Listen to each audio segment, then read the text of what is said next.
गाँव में किसी के घर में बच्चा हो रहा है या शादी हो रही है तो महाराज जी बकरा लेके बलि देते हैं, मंदिर भी जा रहे हैं महाराज जी। किसका मंगल हुआ बकरे की बलि चढ़ाकर? हमें बताओ। दुष्टों का संहार करने के लिए रूप माता जी ने धारण किया, वो दुष्टों का खून पिया जो संसार के पवित्र जीवन जीने वालों के लिए वो मृत्यु काल रूप थे, जैसे महिषासुर, शुम्भ निशुम्भ, रक्त बीज। माता जी ने इनका संहार किया, इन बकरी बकरों का थोड़ी संहार करने से माता जी प्रसन्न हो जाती है। ये तो मूर्खता है, कोरी मूर्खता है। अगर आज हम भगवान से न जुड़े होते तो बिस्तर में पड़े होते। भगवान से जुड़े हैं तो शरीर की स्थिति बड़ी नाजुक है, लेकिन हम सिंह की तरह दहाड़ रहे। मरते होंगे तो भी प्रवचन करके मरेंगे। हमको इस बात की चिंता नहीं रह गई कि मुझे मरना है या मेरा शरीर छूटना है। भगवान से जुड़ जाओ तो जीत जाओगे, नहीं तो हारना पड़ेगा। ये हारने का देश है। अगर भगवान से प्यार करोगे तो अंत में मुस्कुराते हुए जाओ, तुम्हारा अंत बहुत अच्छा होगा। संसार में फिरों से गिर जाए, लड़ना पड़ेगा। हम कायर नहीं हैं, हम परमात्मा के अंश हैं, हम शरीर नहीं हैं, हम अविनाशी हैं। अविनाशी का बच्चा अविनाशी। मौज से जियो, मस्ती से जियो, सिंह की तरह दहाड़ के जियो, एक गीदड़ों की तरह जीना छोड़ो। हे रोना धोना, ये दुख वो, ये तब तक बना रहेगा जब तक तुम भगवान से नहीं जुड़ते। और भगवान से जुड़े तो ताल ठोक कर माया को परास्त कर दोगे और निकल जाओगे इस माया से। इसलिए खूब नाम जप। पाप कर्म करोगे तो फिर फंस जाओगे। हरि को रिझाओगे तो वैकुंठ का द्वार, वृंदावन के दिव्य धाम का द्वार, साकेत द्वार, कैलाश धाम का द्वार खुलेगा। और जगत के शरीरधारी को रिझाओगे तो आखिरी द्वार वही है मलमूत्र का, और कुछ नहीं। हम वहीं से पैदा हुए हैं और वहीं की आसक्ति से फिर दुर्गति को प्राप्त होगा। बस जनेन्द्रीय और रसेंद्रीय के भोगों में पूरा दिव्य मानव जीवन बर्बाद।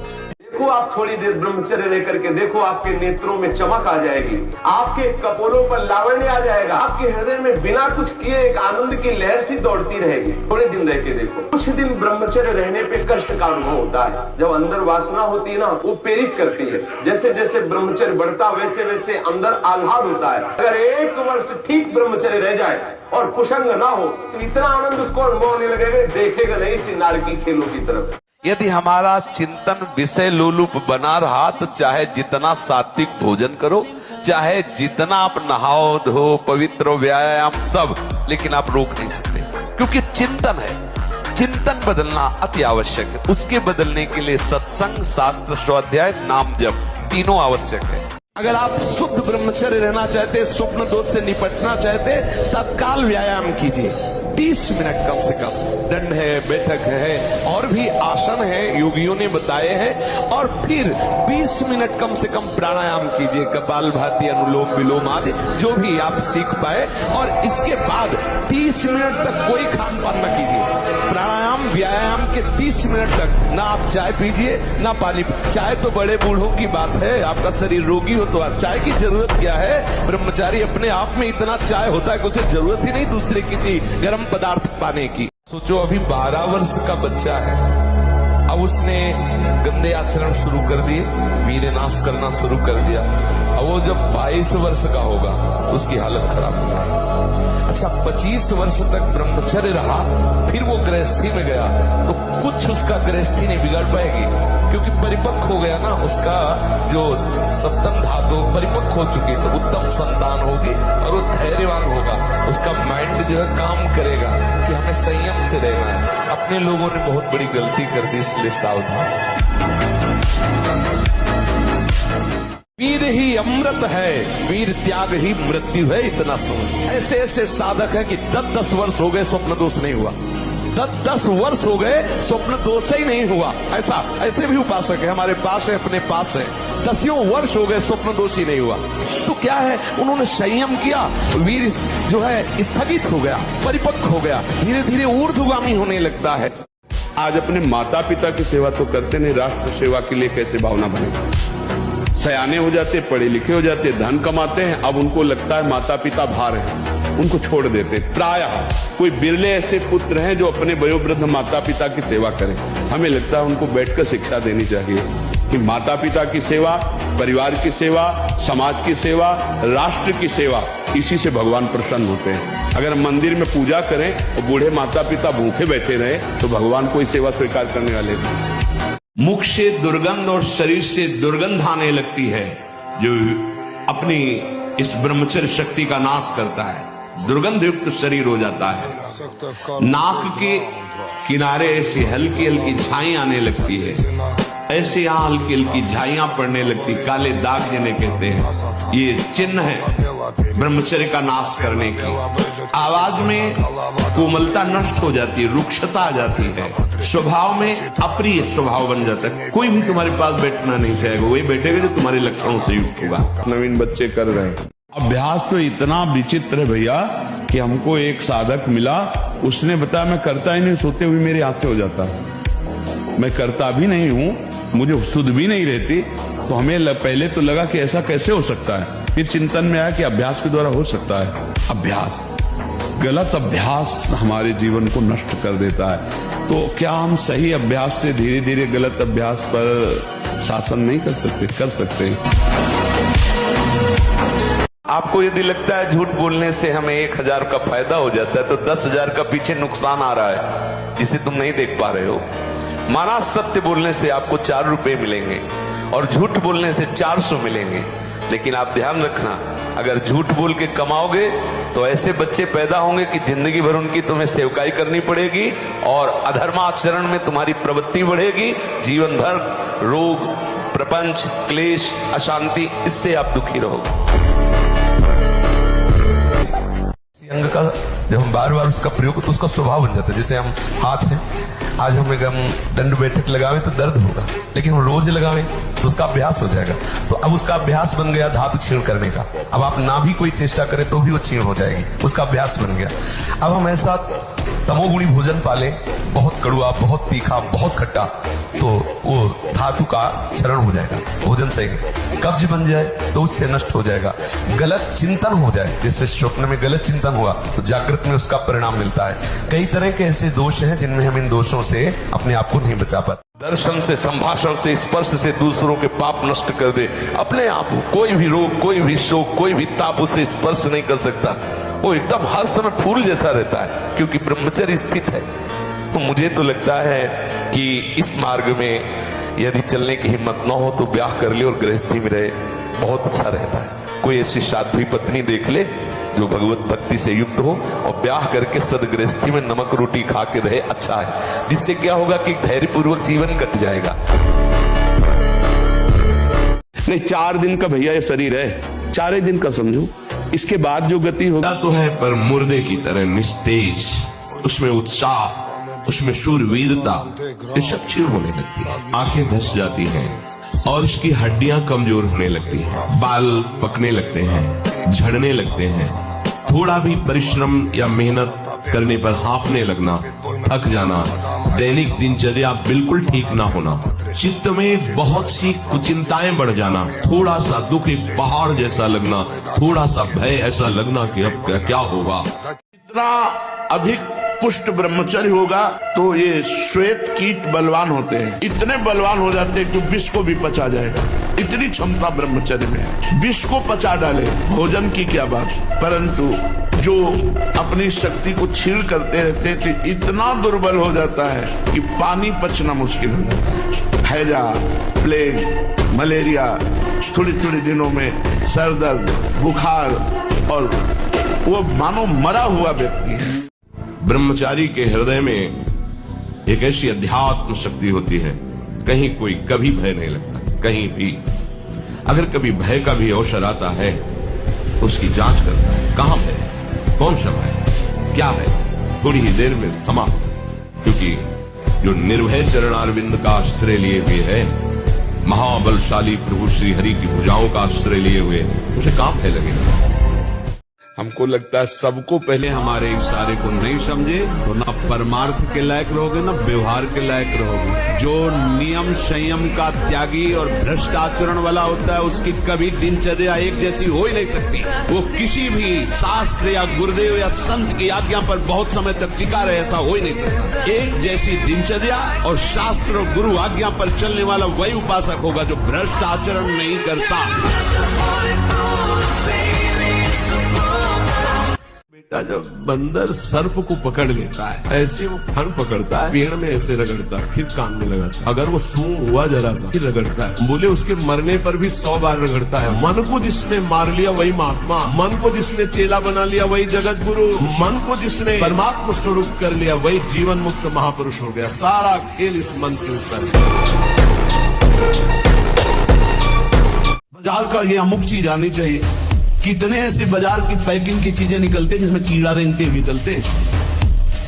आप फिर पता नहीं कौन सी बुद्धि लोगों में फैल रही है कि घर का दाल रोटी बना करके नहीं खाएंगे, तो बाजार का ना ऑनलाइन आना चाहिए। ऑनलाइन हो जाओगे, हाँ ऑनलाइन में चले जाओगे। बहुत सावधान, खान पान नहीं तो ऑनलाइन में बुद्धि घूमेगी।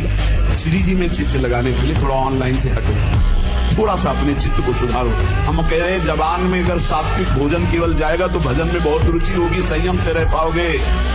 है मन, आप अब वही करूंगा जो गुरुदेव बोलते हैं, जो गुरुवाणी बोलती है, जो शास्त्र बोलता है। आपको जला ले कितना जलाएगा मुझे, बिल्कुल तेरी बात नहीं मानूंगा। हमारे शब्दों को याद रखो। अंदर जे भी लड़ोगे तो वो क्या करता है, उसकी एक ही ताकत है, जलाना, व्यथा करना। नहीं सुनो ना, बड़ा कुछ मिलेगा। उसको बस डांटते रहो और डांटने के साथ डंडा चलाते रहो। राधा राधा राधा। ब्रह्मचारी व्रत स्थित है। अगर हम संयम से चले, ब्रह्मचारी व्रत से स्थित हो, जो नहीं करना वो नहीं करना, चाहे प्राण निकल जाए, और जो करना है वो उत्साह संपन्न होकर के करना है। तो हमारे अंदर जानकारियां उनका प्रयोग न करने का जो हमारे अंदर असमर्थता है, यदि हम खूब भगवान नाम जप करें, ब्रह्मचर्य से रहें, स्थिति बन जाए हमारी। अगर नाम जप आपको करना है तो पवित्र भोजन होना चाहिए। 2 टाइम भोजन पाना है तो थोड़ा थोड़ा पाओ, पेट ना भरने पाए, ऐसा ना लगने की वजन बढ़ गया है। वजन बढ़ गया तो भजन घट गया है, वजन घट गया तो भजन बढ़ गया है। देखो तुम्हारे संसारिक संबंधी माता पिता चाहेंगे कि तुम्हारा चिकना शरीर होना चाहिए, अष्टपुष्ट होना चाहिए, लेकिन हम चाहेंगे कि तुम्हारा भजन पुष्ट होना चाहिए, भगवदाकार वृत्ति होना चाहिए। शरीर तो आज है, कल नहीं रहेगा, चाहे जितना चिकना कर लो। संसारिक माता पिता के प्यार में और गुरु के प्यार में यही अंतर है। वो आपके स्वरूप को पुष्ट करेगा तो शरीर तो अपने आप, मन प्रसन्न है तो वो स्वस्थ है, अस्वस्थ होने पर भी स्वस्थ है। अगर शरीर स्वस्थ है और काम वासना है, नाना प्रकार की चिंताएं, ये थोड़ी माता पिता दूर कर पाएंगे। वो तो तपस्या और साधना से ही दूर होती है, ध्यान रख लीजिए। अधिक भोजन पाना, शरीर को बहुत पुष्ट बलवान कर लेना, तो हर इंद्रियों को भोग देना पड़ेगा आपको। वो कोई तपस्वी होता है, जो तपस्वी होता है वो संयमी होता है, जो संयमी होता है उसके चर्बी नहीं होती, ध्यान रखना। युक्ताहार विहार से प्राण पोषण के लिए केवल शरीर में अन्न जाए तब नाम में प्रीति होगी। खाते खाते अनेकों जन्म व्यतीत हो गए, वर्षों व्यतीत हो गए, अरे अब तो भजन कर लो, कहां तक खाओगे? ये नरक कुंड है, डाला विष्ठा बन गया। सिहार नहीं पैदा होते सिंहों के सिंह ही होते। हरिदास सिंह होता है, एक गर्जना में लाखों का कल्याण होता है। आस्याम्यास्थाये धैर्यम मम निज परमाभीष्ट सिद्धिर्भवत्रे। हे हरि, कैसी भी परिस्थिति हो मेरे को कोई नहीं रोक सकता, क्योंकि मेरा धैर्य है, आपसे है। जैसी परिस्थिति देना चाहो दे दो। इसकी चाल है, बिना तुम्हारी हाँ के कुछ नहीं कर सकता है। ये बात समझ लो। सब यही सैकड़ों बार प्रश्न होते हैं, वो हमारे अंदर ऐसा, वो ये काम, वो ये बात तुमसे सुधरेगी, किसी के आशीर्वाद से नहीं सुधरेगी। ये भी ध्यान रख लो, ये भी अनुभव की बात कहते हैं। कहीं भाग के किसी के भी पास चले जाओ, किसी का ऐसा नहीं होगा कि हाथ रख दे तुम निष्काम हो गए। वो तुम्हारी स्वीकृति है, वो सत्संग के द्वारा स्वीकृति। आप बदलिए, आप नहीं बदलेंगे तो किसी की सामर्थ्य नहीं कि आपका हृदय निष्काम कर सके, ध्यान रखना। अगर दृढ़ भरोसा तुम्हारे हृदय, कदम बढ़ाओ, पीछे मत लौटो, इधर उधर किसी को मत ताको कि तुम्हारा कोई सहयोग करेगा। अगर किसी को सहयोगी माना तो निराश ही कर देगा। अब तो नहीं हो पाएगा, क्योंकि 10 वर्ष हो गए, इसके बाद भी वही। अब नहीं, नहीं, आखिरी श्वास भी हमारी यही प्रयास करेगी कि हम अपने प्रभु के अनुकूल चल करके उनको रिझा लें।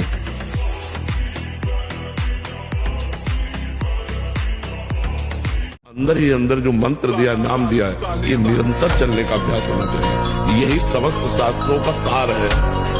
बस वो नए दिमाग में बात बैठ गई गुरुदेव का, पूरे जीवन वही बात हमारे दिमाग में रही। प्रेमानंद का बच्चा होकर के तो उदास हो जाए? नहीं यार, फांसी का भी अवसर आने पर हमारे देशवासियों ने जय हिंद बोलकर फांसी चढ़ाई है। देशभक्ति में भी तुम श्यामा श्याम के भक्त हो, शरीर रोगी हो गया तो मुस्कुराओ, उछलो उछलो, नाचो बाके कि जाना है श्री जी के पास यार। अब तो बात हमें लगता है सर्टिफिकेट बढ़िया बने। बोले कैंसर ठीक हो गया तो उदास हो जाओ, पास रोक दिया गया क्या कुछ दिनों के लिए? हम तो सोच रहे थे जल्दी मिलेंगे। ऐसा ही होना चाहिए। जब रोग बढ़े और जाने की बात आवे तो खुशी मनावे कि श्री जी के पास जाना है। लेकिन श्री जी के पास जाने की तो तुमने सोचा ही नहीं था, इसीलिए तुम उदास हो गए। इस सत्संग को समझो।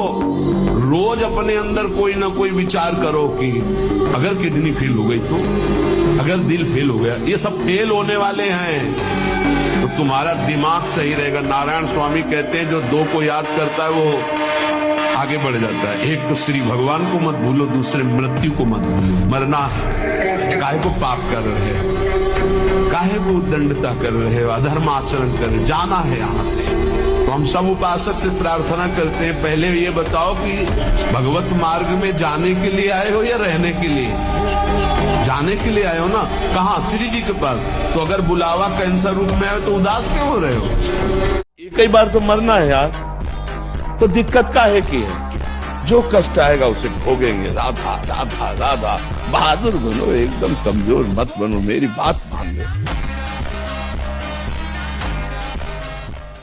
जैसे रावण भगवान शंकर की कट्टर आराधना करने वाला, तब उसको सब वैभव प्राप्त हुआ। तो चलत दशानन डोलत अवनी, पृथ्वी कांपती थी जिधर से वो चलता था। चिखाड़ कर भुजाएं ठोक देता था तो दसों दिशाएं कांप उठती थी।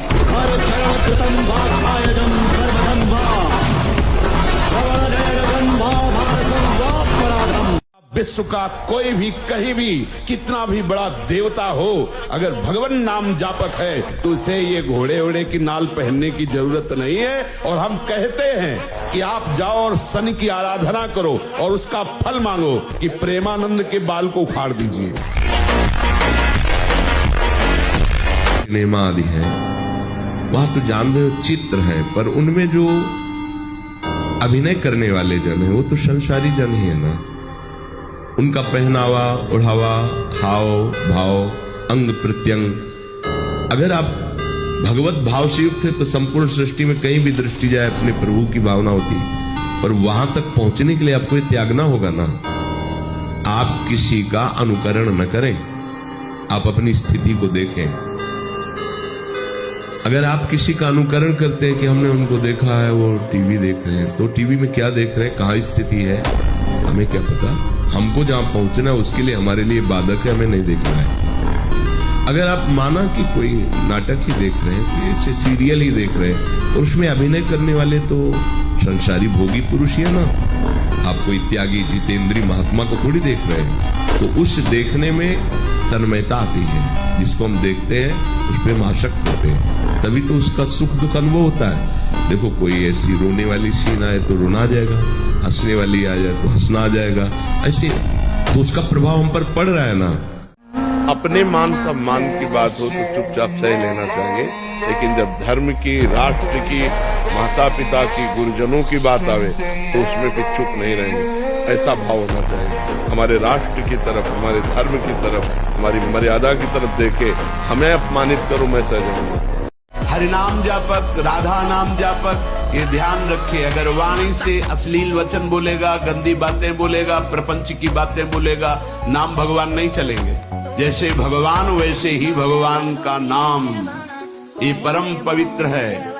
यदि आपकी जिह्वा पे आने लगा तो संत कृपा हो गई, हरि कृपा हुई, धाम कृपा हुई, तब ये नाम आया है। जो नाम है वही कृष्ण है, जो कृष्ण है वही नाम है।